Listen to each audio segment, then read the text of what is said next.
Selanjutnya, aspekting. Di sini ada 5 aspek, D1 sampai D5, terkait sarana dan prasarana madrasah.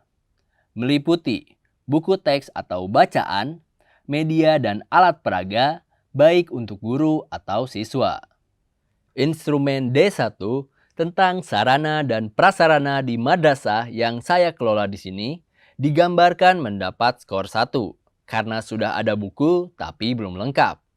Maka, kegiatan yang harus dilakukan untuk menanggulangi permasalahan tersebut adalah pembelian buku teks, media, dan alat peraga.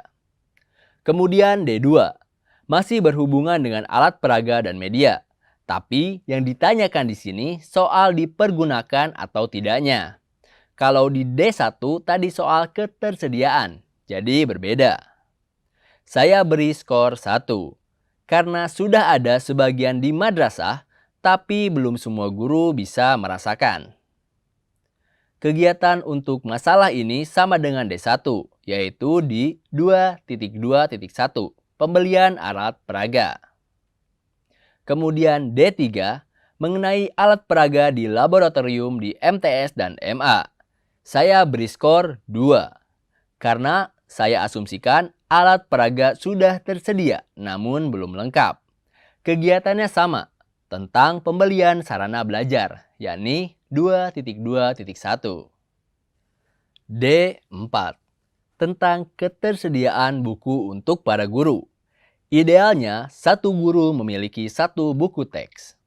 Saya berikan T2 atau tingkat 2 untuk skornya, karena keadaan di madrasah yang saya kelola ini, buku teks untuk guru sudah tersedia, namun belum lengkap. Jadi, pemakaiannya masih bergantian. Kegiatannya sama, yakni 2.2.1. Hanya saja yang perlu dibeli atau diadakan adalah buku teks. Bisa ditulis di kolom sesuai kebutuhan yang diperlukan. D5. Ketersediaan buku teks untuk siswa. Saya beri T1 di skor, karena saya mengasumsikan siswa sudah memiliki buku teks tapi belum semua. Kegiatannya sama, yakni 2.2.1. Dan tulis komponen yang diperlukan. Di sini yang diperlukan adalah buku teks untuk siswa. Kemudian instrumen E, terkait pembiayaan. E1, pernyataan adalah madrasah menyusun rencana kerja dan anggaran dalam IRKAM. Saya berikan T2, yang mana menyebutkan bahwa madrasah yang saya kelola sudah menggunakan IRKAM, tapi belum ada keterkaitan dengan EDM sebagaimana mestinya. Kegiatannya 6.17.5. Komponen biayanya konsumsi untuk rapat dan fotokopi. Kemudian E2. Apakah sudah menyediakan bantuan biaya bagi guru dan tenaga kependidikan yang mengikuti pelatihan yang dilakukan di luar madrasah? Saya deskripsikan di madrasah yang saya kelola, ada guru yang mengikuti pelatihan tapi tidak seluruhnya. Dalam artian, bergantian tiap sesinya dengan alasan menyesuaikan biaya yang ada.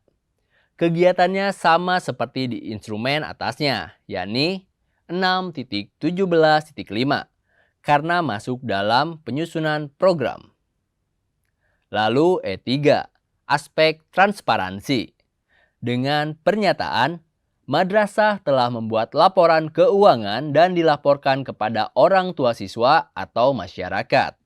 Saya beri T3 dengan deskripsi bahwa laporan keuangan sudah disusun dan dilaporkan kepada orang tua siswa, tetapi tidak langsung kepada masyarakat. Berarti, kegiatan yang relevan adalah 6.20.1, yaitu sosialisasi kebijakan-kebijakan dengan komponen pembiayaan untuk fotokopi. Jadi, kalau kita lihat di aplikasi IRKAM, sebenarnya di menu referensi kegiatan itu harusnya sudah bisa mengakomodir semua kebutuhan dan kegiatan madrasah.